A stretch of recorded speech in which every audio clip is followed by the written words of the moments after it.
Okay, so I want to make a topic vlog. Well, it's not really a vlog then.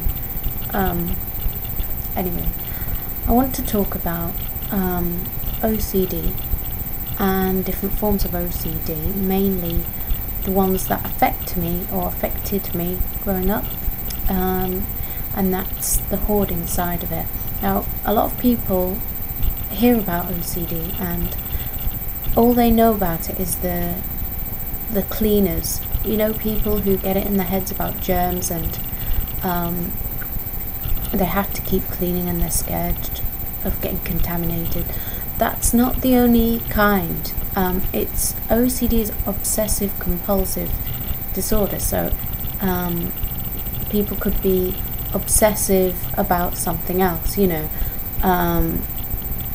sometimes it's they have to repeat an action and or they have the same thoughts going around their head. Certain things, some people have to always check the gases off, or you know, relock the door and unlock it and relock it and all this. And a lot of I'm not an expert, I'm not saying I'm an expert, so please don't get angry. If you don't agree with me, that's fine. If your experience is different to mine, that's fine. But the way I see it is that these people have... sorry I'm so close, by the way. It's the only way I could get enough light on my face to be seen at all. So, yeah. People, yeah, with OCD tend to be anxious, and they grow up creating sort of rules or sort of cushions. They create these cushioning behaviours and thoughts that can't keep them calm. I know, because some of that goes with me and what I have. So these cushioning behaviours that can escalate if you pander to them. Now, the person will want to do those things, because deviating from that will create anxiety to an extreme effect.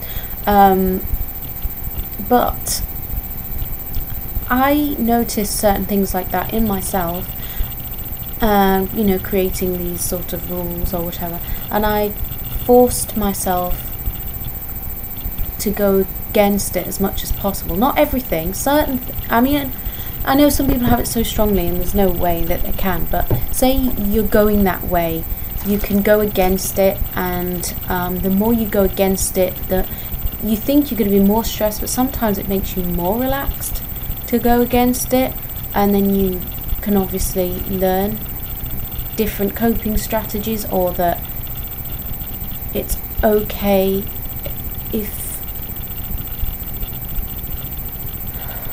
it's just... and the camera keeps stopping. It's putting me off. Anyway, once you realise that nothing drastic happens, it makes it easier next time. And we're also, like, a lot of the time micro thinkers and like analysing things, overthinking, over analysing. Now, yeah, what I wanted to talk about was hoarding. I'm not a hoarder, but my mum's a hoarder, and I grew up in a hoarding house, and it's hell. Absolutely hell. There was no space. As a creative person, I really wish the video wouldn't keep stopping, because I know my talking is going to be out of time now. I'm so sorry. Stop it, you silly machine.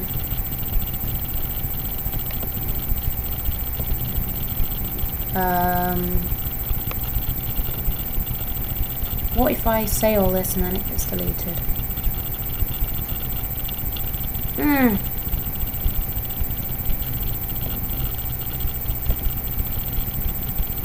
As a creative person, you need space to create, and if you're completely hemmed in to the point where there's chaos everywhere, and you've got a chaotic mind anyway, which I have, you just shut down. You just go completely inward, I don't know what I would have been like with a different upbringing in a different house.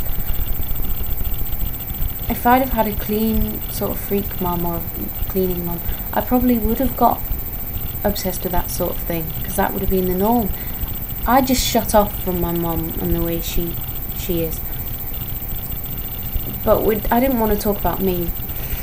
I wanted to talk about her and how I can sort of understand how she's thinking, but my logic can cut through some of it. When you have Asperger's, from my point of view, you learn at an early age to put yourself in that person's position and almost the other person, whoever it is, whatever, and live through it, the experience. You put yourself in their position and you live through it, so you know how to react to a situation. That doesn't always work, because I'm not like other people, so what I think is okay isn't always okay. But what I'm trying to say is, we don't just do it with people, we do it with animals, we do it with objects. I know this isn't true for everybody, but I've known a few people now who do this. And so, say, like, and it infuriates my partner sometimes, like one time, and I smashed a cup, and it's one, and I will think of it as if I will think it's died, it's like it's died, and it's sad for me that it can't continue doing what it was made to do. That from my point of view, it wants to do what it was made to do, and all that. I think of all the effort that went into it being created, all the memories, all the times. It's like all, like when you die and your life flashes before you. It's kind of like that, and it's sad in that way. And so, and you know how there's some people who can like read things from dead people's stuff and they'll just hold it and they get the energy. I know a lot of you won't agree, but I think there is residual energy in objects. There's more to object than it just being an object and just chuck it. I do feel connected to everything, but to a point that's completely, it saps all your energy, and people are more important. And when it gets to the point where you can't throw away a piece of paper because it's got your daughter's name on it, or just any piece of paper, probably, because she'd want the piece of paper to be used again and be useful. I don't know. We hate destroying things.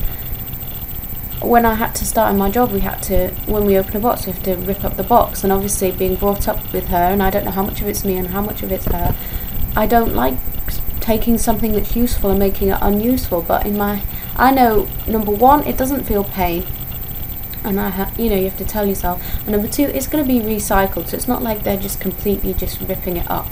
But I do rip it the minimum, or I just completely cut my head off from thinking about it whatsoever, which I suppose most people don't think about things like that. So people who are hoarders usually have an immense attachment to objects, and they may put human attributes onto these objects, and they will have an immense amount of memories connected to the objects. And also they may have been somebody who lost stuff along the way, or wasn't allowed stuff, or was maybe grew up in the war, and there was a limited amount of things, and if it broke you wouldn't get another one. Nowadays it's all throwaway stuff. But also it's not like they don't sort. They do sort things, they can sort things, but they're micro sorters. So looking at a piece, something, when they have to tidy up, they won't just think, I'm going to try and make this as clean as possible in the quickest time. They'll look at every single little object and try and sort out in their head what category it is. And some things will be lots of different categories, and they'll think, well, does this go with the red things? Does this go with the things from 1980? Does this go with the things connected to the person who gave me it, with the other things from them? Or do I put it with the things from Scarborough because it's from there? Or do I, put it with the other things made of that material? Or, and all this, and they'll be just totally confused and won't be able to categorise things to their perfectionism, because they're usually sort of perfectionists, and if they can't get it perfect, then they just won't do it. And so they just don't attempt to look at it. And I hope I'm explaining it, and because to a lot of people, they're just disgusted by it, and I can understand that. So although I do like objects, I like to reuse objects, and I have the same sort of category problem sometimes. I like to see quick results, and my logic cuts through it, and I know, this envelope isn't going to feel pain, I'm not going to need to have it to remember the memory, and I'm not throwing away the person who gave it to me when I throw away a card from somebody. I will remember. It is nice to keep a certain amount, I won't, we recycle, but I won't just throw away all the jars. I'll keep one or two. One or two is all you'd probably need, and if you decided you were suddenly going to make loads of jam, you'd probably be able to get some, or a painting or whatever, you'd probably be able to get some more. I've totally not been looking at the camera. I hope some of this made some sense, and I hope you can understand a bit better some of the ways, some of the things that go through the heads of people with this. And it's not just cleaning, although that's fine. And I hope one time to talk about more how it affected me when I was growing up. And obviously I'm not an extreme case, I'm really just aspergers, but some of OCD it overlaps with it. And I've just fought against it completely. Well, not completely, but tried. It's a long vlog now, not vlog, tour, whatever. So I'm going to stop before I just fall to pieces any more than I am doing already. And I just hope that you write some nice comments or thumbs up if you like it. And I will get better, I promise. Practice makes perfect, and I'm not afraid of failing. Okay, so I'll see you next time.